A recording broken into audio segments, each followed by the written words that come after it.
Hello, good morning sa inyong lahat.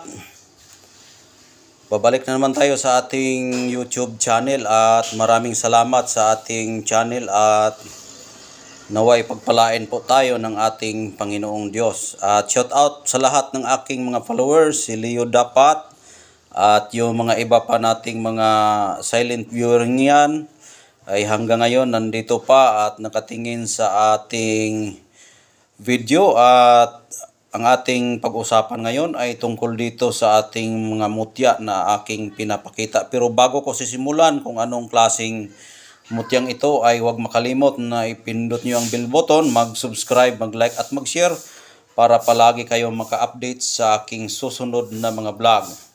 Kung natapos na ninyo na pindot ang bell button, nag-subscribe, nag-like at nag-share, ay sisimulan ko ng aking kwento tungkol dito sa ating mutya ng kalikasan. Ang pangalan po ng mutyang ito ay mutya po itong inipit o batong inipit. Ano ba ang batong inipit? Yung batong inipit yan po ay karamihan makikita sa kagubatan na napakalaking mga punong kahoy na nagdikitan po ang kanilang sanga. At kung yan po ay may hangin, tumutunog po yung kapwa niya na kahoy. Kaya ito po ang kanyang mutya na aking nakikita doon sa bundok na dito sa amin. Ang gamit po nito ay maganda ito sa pang-ipit at kung mayroon kang tao na pinapaamin mo, ay ito ang magandang gamitin mong mutya para yung tao na pinapaamin mo ay umaamin talaga at hindi siya magsisinungaling sa iyo kung ito ay dala mo. Ganito po ang hitsura sa kahoy na inipit. Ito po yung kahoy, ito'y kahoy, tapos ganyan yan, nakatayo yan siya sa kabundukan, sa kagubatan. Pag makakita ka ng ganyan kahoy na nagdikitan, kung malaki po ang kahoy tapos may hangin, maganyan-ganyan yan sila at magtutunog yan. Pag ganun, kung naka-encounter na kayo dyan sa bundok na ang kahoy ay nagdikitan at kung may malakas na hangin, tumutunog po yung kahoy, ganito. At ito pong mutya na ito ay dyan po yan nakukuha sa dikit ganyan. Ito ay dumidikit doon. Bakit po may mutya ganyan? Kasi yung kahoy kasi na nagkadikitan sila, may espiritu po yung tumutunog na wala namang nagpapatunog sa kanila. Walang nagpapatunog sa kanila doon at walang nag-uutos dahil nga po diyan ay nagkakaroon ng buyaganan o tinatawag na nagkakaroon ng mga espiritu na nagtatawag sa anumang bagay na kanyang ipapahiwatig sa atin. Ganyan po ang itsura sa punong kahoy, tapos nagdikitan sila pag ganun kapag may hangin, pag ganun-ganon yung kahoy. Pag ganun at palagi siyang nakadikit ganyan, nakadikit siya ganyan, magtutunog yan. Kung malakas talaga yung hangin, gumanon yung kahoy. At ito ang kahoy na, ito ang kanyang mutya na doon mismo ito nakukuha sa ganyan na sanga, ganyan. Pag ganun siya at may nakadikit doon na tumutok, kaya ito ang kanyang mutya. Ang gamit nito ay madali mong mapaamin yung tao na gusto mong tinatanong na kung ano mang gusto mong malaman sa taong nagtatago sa kanyang sikreto.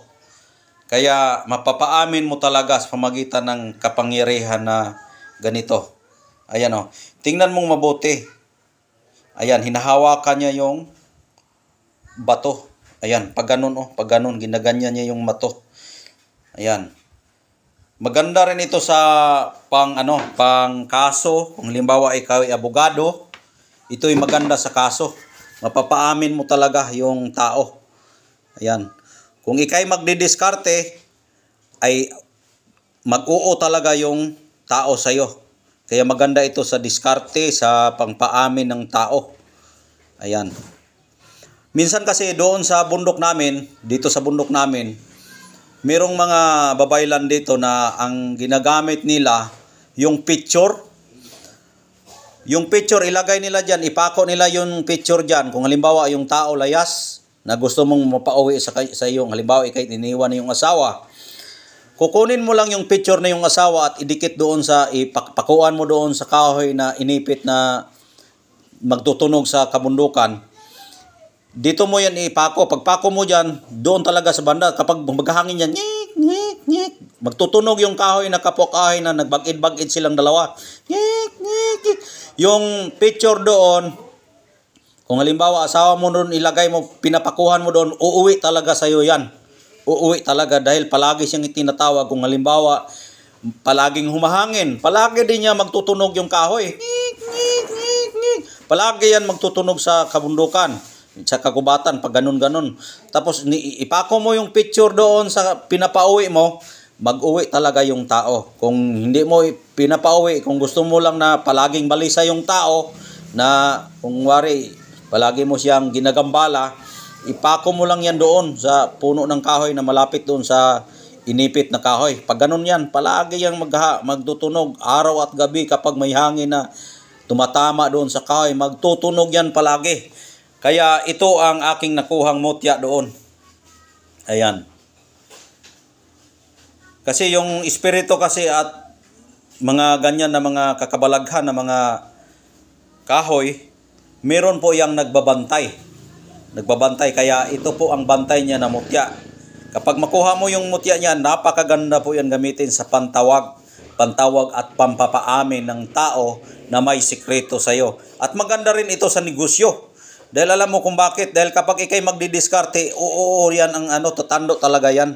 Hindi na yan hindi ako bili. Itando talaga nila yan. Gusto nila talaga yang bilhin agad kapag ikay magdidiskarte, kapag dala mo ito. Kaya maganda ito sa panghalina. Panghalina. Ayan po ang gamit niyan. Ulitin ko po, ito po yung mutya sa inipit. Pag ganon yung punong kahoy, nagdikitan yan sila. Ganyan, nagdidikitan sila. Kapag humahangin po yan, malakas yung hangin, mag-remove yung kahoy. Tapos yung dalawang kahoy dyan, magbagid-bagid sila, magganon, magkaskas sila dyan, kaya tumutunog. Ang tunog yan, walang hinto yan habang hindi yan pinuputol yung kahoy. Pag ganon-ganon yan, may hangin, magtutunog talaga yan. At doon ko yan nakukuha, ganyan. Ayan. Minsan kasi may magpapagamot sa akin na ipapauwi daw yung asawa niya dahil iniwan siya ng asawa niya. Yung picture rin yung hinihingi ko doon. Tapos sinubukan kong pinapako yan. Tapos nag-uwi talaga yung asawa niya at nakakuha pa rin ako dyan na mutya. Ito po yung mutya niya.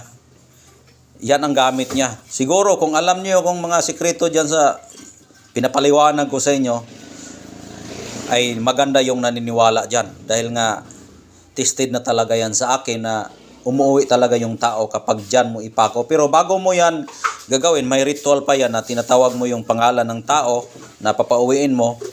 Kaya araw at gabi yan, sige lang yan. Sige lang yan, tunog yan. Kapag may hangin, tutunog talaga yan.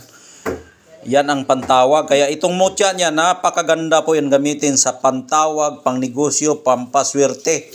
Kung wala ka ng pera, ito'y gagamitin mo. Maghahanap ka ng pera, diskarte ka lang. Pag diskarte mo, may pera ka na ibigay sa iyo. Kasi ang unang-una kasi sa ating pamumuhay, pera talaga. Hanap tayo ng pera at diskarte para tayo magkapera, para mayroon tayong pang araw-araw na ginagamit. Ayan po ang kanyang mutya. Kung pagmasdan mo yung mutya na titingnan mong mabuti, inano talaga niya yung bato, hinahawakan niya yung bato.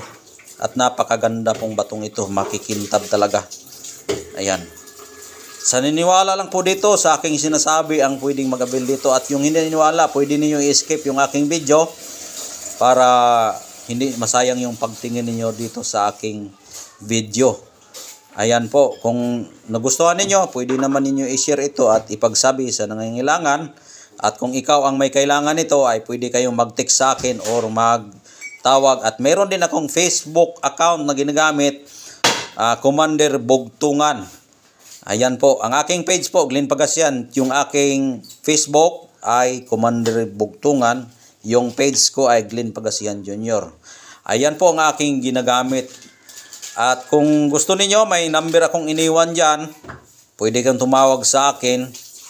0948-066-3790 at iniiwan ko lang po yung number ko dyan sa aking title para pwede kayong mag-contact, tumawag sa akin, mag-inquire kayo dito. Ayan lang po ang aking kwento tungkol dito sa mutya na aking nakukuha doon sa mutyang inipitan. At hanggang dito na lang, maraming salamat at hindi ko nababanggitin lahat-lahat ng aking mga followers. Hanggang ngayon nandito pa, mga silent viewers ko, nandyan pa. Hindi lang sila maglagay ng pangalan at kung gusto nyo magpa-shoutout, ilagay nyo ang aking mag-chat kayo at i-shoutout ko kayo. Kaya hanggang dito na lang, maraming salamat po. God bless po sa inyong lahat.